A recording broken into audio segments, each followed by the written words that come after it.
નમસ્તે ફ્રેન્ડ્સ, મિતાસ કિચનમાં તમારું સ્વાગત છે.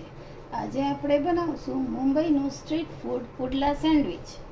પુડલા સેન્ડવિચ બનાવવા માટે આપણે પહેલાં પુડલાનું ખીરું ડોસું. તેના માટે મેં લીધો છે 1 બાઉલ ચણાનો લોટ. તેમાં નાખશું 1/4 વાટકી રવો, 2 ચમચી દહીં,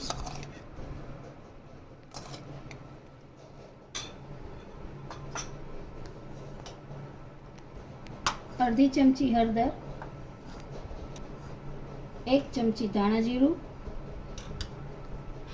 1 ચમચી મરચું, કોથમરી, બારીક સમારેલી પાલક, અડધી ચમચી મીઠું.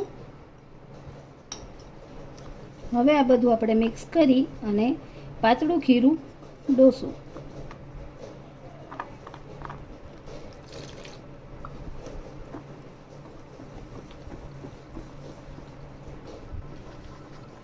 ખીરું આ રીતનું થોડું પાતળું રાખવાનું છે. હવે આપણે તેને સાઈડ પર રાખી તેનું સ્ટફિંગ બનાવશું. સ્ટફિંગ બનાવવા માટે બારીક સમારેલા ટમેટાં, 1 વાટકી, પા વાટકી જેટલું બાફેલું અને ખમણેલું બીટ, ખમણેલું ગાજર, બારીક સમારેલા કેપ્સિકમ અને બારીક સમારેલું કોબીજ, અને આ છે આદુ મરચાંની પેસ્ટ. હવે આપણે આ બધું મિક્સ કરશું.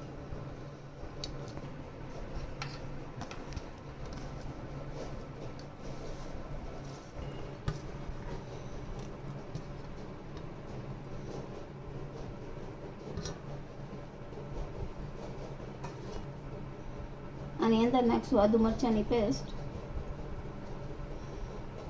અડધી ચમચી મરી પાવડર, સ્વાદ મુજબ મીઠું, અડધી ચમચી ચાટ મસાલા પાવડર,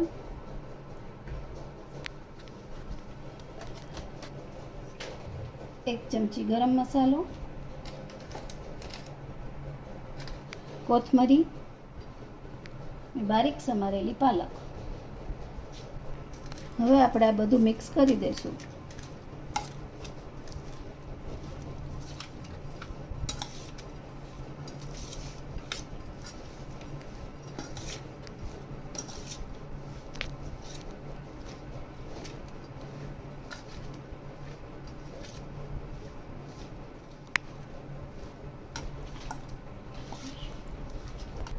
હવે આપણું પુડલા સેન્ડવિચ માટેની બધી તૈયારી થઈ ગઈ છે. સ્ટફિંગ તૈયાર છે, ખીરું તૈયાર છે, આ બ્રેડ છે અને આ છે ચીઝ સ્લાઈસ. તો ચાલો આપણે હવે પુડલા સેન્ડવિચની શરૂઆત કરીએ.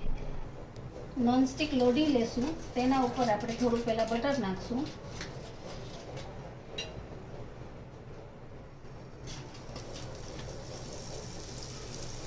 અને બ્રેડ સ્લાઈસને ખીરામાં ડીપ કરી લોઢી ઉપર મૂકશું.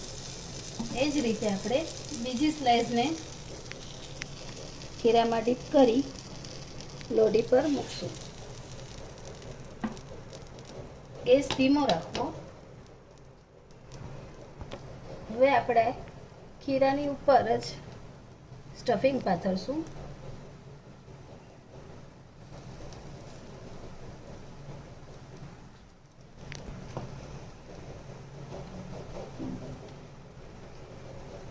બંને સ્લાઈસ ઉપર પાથરી દેવું.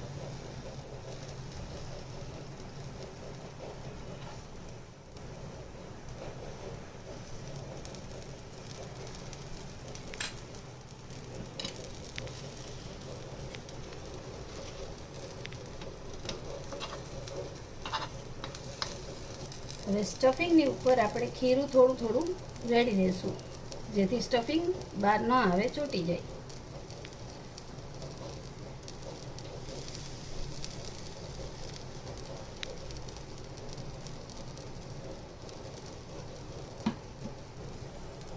તેની ઉપર બટર મૂકશું. આપણે સ્ટ્રીટ સ્ટાઇલ બનાવી છે એટલે બટર મૂકી છે. તમને બટર ન ભાવતું હોય તો તમે ઓઇલમાં પણ આ બનાવી શકો છો. નીચેની સાઈડ થઈ જાય એટલે આપણે તેને પલટાવી દેશું અને બીજી સાઈડ પણ થવા દેશું.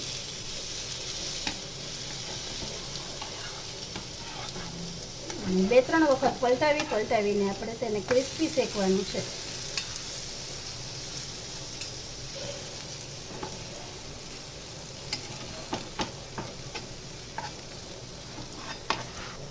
ફરી પાછું અહીંયા બટર લગાડશું.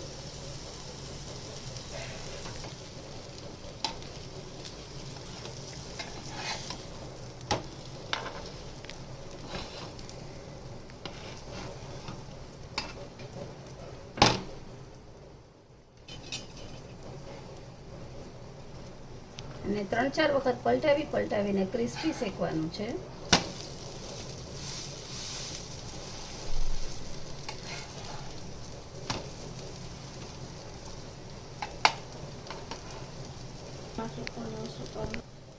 હવે આપણે આની ઉપર ચીઝ સ્લાઈસ મૂકી દેશું.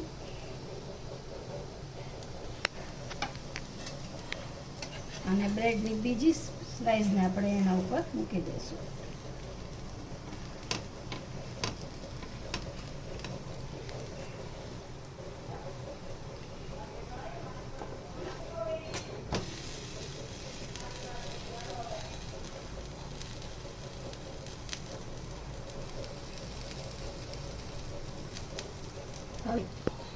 હવે આપણી પુડલા સેન્ડવિચ તૈયાર છે. આપણે તેને ડીશમાં કાઢીને સર્વ કરશું. પુડલા સેન્ડવિચને આપણે સર્વ કરી દઈએ.